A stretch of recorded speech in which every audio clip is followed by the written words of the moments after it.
Muy buen día. Mi nombre es Cruz Fayola Chinchillas Figueroa. Soy alumna del Grupo 2.1 de la Universidad Autónoma de Sinaloa, Facultad de Enfermería Mochis, carrera licenciatura en Enfermería.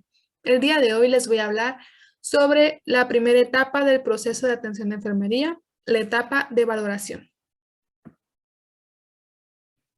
La etapa de valoración es una etapa fundamental para el proceso de atención de enfermería, ya que en esta se recaban los datos que serán utilizados en las etapas posteriores, ya para la estructuración de diagnósticos, la planeación, la ejecución y la evaluación. El objetivo de la valoración es obtener datos reales y específicos del paciente que ayuden a describir su condición de salud. Además de que se deben de validar, organizar y documentar. La validación se define como un proceso sistemático y organizado de búsqueda de información con el fin de descubrir el grado de satisfacción de las necesidades de la persona, familia o comunidad e identificar los diagnósticos de enfermería, conocer sus recursos disponibles y planificar los cuidados de enfermería. La etapa de valoración requiere de las siguientes competencias: conocimientos de materias como anatomía, la organización del cuerpo, conocimientos sobre la realización de los procedimientos, cómo se realizan, conocimientos sobre la toma de signos vitales, entre otros ejemplos. También requiere de habilidades para poder realizar los procedimientos que se requieran. Habilidades también, por ejemplo, para saber manobrear los equipos utilizados en la toma de tensión arterial, por ejemplo, la habilidad para utilizar el esfigmomanómetro. También requerimos actitudes, actitudes fomentadas en lo que es la moral, la ética y valores. Tenemos también diferentes tipos de valoración. Entre ellos están la valoración inicial o básica, que debe de ser sistemática, planificada y completa. Este tipo de valoración se realiza en la primera entrevista con el paciente. Además, es una herramienta fundamental para el proceso de atención en enfermería, ya que es la más completa que se realiza y la que más datos recaba. La duración aproximada de este tipo de entrevistas es de aproximadamente 2 horas. Tenemos también la valoración familiar, que ve a la familia como una unidad de análisis. Tenemos también la continuada o focalizada, la cual reúne información detallada sobre un solo problema. Y la de urgencia o prioritaria, en la cual se identifican las disfunciones que ponen en riesgo la vida del paciente. Este es muy útil, por ejemplo, cuando hay cambio de turno y va llegando con el paciente. Al igual que el proceso de atención de enfermería, la etapa de la valoración tiene sus propias etapas o subetapas o fases. Estas son la recolección de los datos, la validación de los datos, la organización de los datos y la documentación. La primera es la obtención de información. Durante la obtención de información, nosotros podemos obtener datos subjetivos, objetivos, históricos o de antecedente. Los datos subjetivos son datos que son expresados directamente del paciente, expresan el cómo se sienten y son datos que no podemos comprobar. Por ejemplo, cuando el paciente dice, me siento mal, me siento que me duele el estómago, siento que nadie me quiere. Los datos objetivos, por el contrario, son datos cuantificables, es decir, datos que se pueden medir y se pueden comprobar. Entre estos datos tenemos los signos vitales o la talla y el peso. Los datos históricos o de antecedente son sucesos que pasaron con anterioridad, pero que pueden ser relevantes en la actualidad. Por ejemplo, una operación por apendicitis que pasó hace 5 años y que ahora esté causando alguna otra alteración. La obtención de información se puede realizar a través de 2 herramientas. La primera de ellas es la anamnesis o interrogatorio y la segunda es la exploración física. La obtención de datos por interrogatorio se realiza comúnmente a través de la entrevista, la cual sirve para obtener datos directamente de la persona. Durante el interrogatorio se deben de considerar 3 aspectos. El primero de ellos es la privacidad. Se le debe de asegurar al paciente que sus datos van a mantenerse privados, es decir, solamente van a quedar registrados para ocupación del hospital. Y también se debe de brindar privacidad en el entorno, es decir, asegurarse de que solamente se encuentren tú y el paciente y que nadie más esté escuchando o viendo lo que el paciente nos está comunicando. También tenemos la observación. Esta es muy importante para poder identificar algunas características que el paciente no nos esté difiriendo. Tenemos que observar, por ejemplo, la forma en que éste se expresa, movimientos que éste tenga, si se ve nervioso, si se ve seguro de sí mismo, entre otras cosas. Muy importante aquí que la observación sea objetiva en función de los datos empíricos. Otra cosa que también debemos de tomar en cuenta es la comodidad. Es muy importante que le brindemos al paciente un ambiente cómodo, ya sea que el clima esté ajustado a una temperatura agradable. También el mobiliario debe de ser cómodo y debemos de utilizar un lenguaje formal y profesional para evitar decir algunas cosas que puedan hacer sentir incómodo a nuestro paciente. En el interrogatorio, como mencioné, se utiliza la entrevista. En la entrevista tenemos diferentes tipos. La primera de ellas es formal o estructurada. Y esta es la entrevista que ayuda a recabar más datos, ya que inicia con una serie de preguntas ya realizadas con anterioridad. Tenemos también la informal, que es la comunicación que se da entre el paciente y enfermera mediante los cuidados que se le realizan.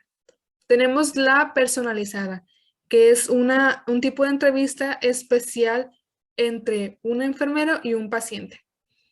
La entrevista también tiene sus partes. La primera de ellas es la preparación.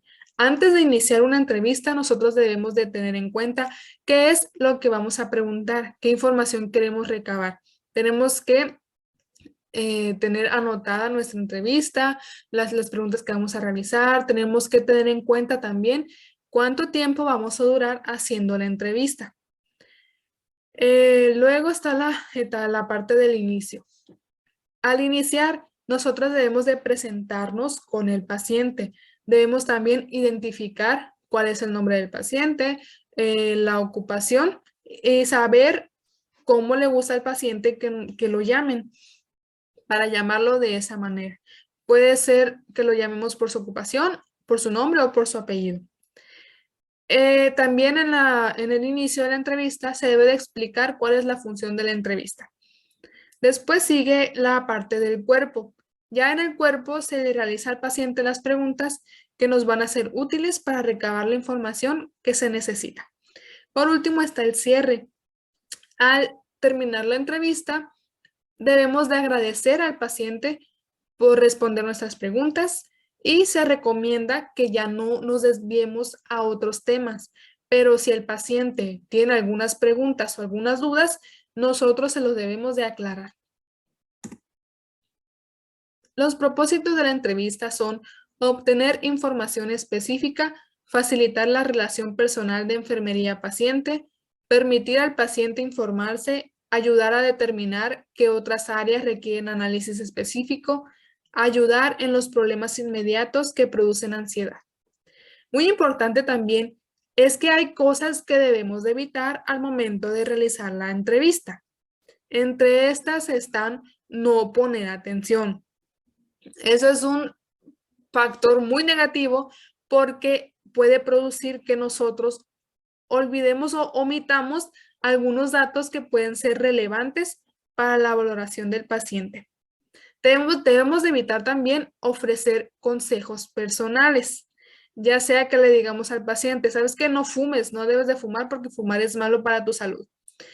Debemos de evitar también realizar afirmaciones injustificadas y automáticas, como por ejemplo, no te preocupes, todo va a estar bien, te vas a sanar, te vas a aliviar muy pronto. Y debemos de evitar también respuestas defensivas, como por ejemplo, no sé de qué te quejas, si de seguro la comida está más buena aquí en el hospital que en tu casa. No sé por qué te quejas y no sé por qué no te la comes. Así que cómetela. Debemos evitar también ese tipo de respuestas.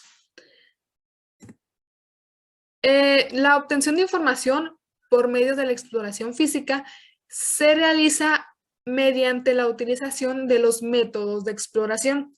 Estos métodos de exploración son las mediciones antropométricas. Son mediciones que se pueden comprobar y que son tomadas por el paciente, perdón, por el enfermero o la enfermera. Entre estas mediciones tenemos la talla, el peso, el perímetro cefálico, el perímetro torácico, el perímetro abdominal, el índice de masa corporal y los signos vitales como son la temperatura, la tensión arterial, la frecuencia respiratoria y la frecuencia cardíaca. También tenemos la inspección, que se basa en la observación de las características físicas y los comportamientos específicos. Tenemos también lo que es la palpación. La palpación se realiza mediante el tacto, se utilizan las manos y esta ayuda a determinar características de las estructuras corporales por debajo de la piel. Se puede tener en cuenta la palpación profunda y la palpación superficial. También tenemos la percusión. La percusión ayuda a emitir sonidos que describan características de los órganos. Por último, tenemos la auscultación. La auscultación se realiza mediante el oído y ayuda a escuchar los sonidos que son emitidos por los órganos del cuerpo. En la exploración física, al contrario que la interrogación, aquí es el enfermero o la enfermera quien obtiene todos los datos mediante estos métodos de exploración. Una vez recolectados los datos, pasamos a la siguiente fase, que es validación de datos. La validación de datos significa asegurarse de que estos son reales. Hay algunos datos que nosotros debemos de validar, ya que puede que hayan sido mal tomados, como por ejemplo lo que es la tensión arterial. Ese es un ejemplo muy claro y se recomienda aquí que si la tomaste en el brazo derecho, perdón, si la tomaste en el brazo izquierdo, la tomes también en el brazo derecho para poder corroborar que los datos que obtuviste sean los correctos. La validación de los datos ayuda a evitar la omisión de información importante, ayuda a evitar errores en la interpretación de situaciones, ayuda a evitar conclusiones precipitadas y ayuda a evitar centrar la atención en una sola dirección errónea. Una vez validados los datos, pasamos a la organización de los datos. La organización se puede realizar mediante la selección de un marco de referencia. Este marco de referencia puede ser una teoría, un modelo o una taxonomía. Entre las teorías tenemos la teoría general del déficit de autocuidado. Como modelo podemos tomar el modelo de Virginia Anderson. Y las taxonomías pueden ser la taxonomía Nanda. Por último, tenemos la etapa de documentación. Esta etapa forma parte de todas las fases del proceso de atención de enfermería y también de las fases, y también de cada actividad que se realice durante la valoración, ya que cada uno de los datos que nosotros obtengamos lo tenemos que documentar. Asimismo, cada acción, cada intervención tiene que ser documentada. Esto puede ser para no omitir ningún dato o incluso para no tener después problemas legales. La documentación es parte del sistema de comunicación entre los profesionales del equipo de salud y contiene datos exactos y actuales del paciente. Y pues esto sería todo sobre la etapa de valoración. Muchas gracias por su atención.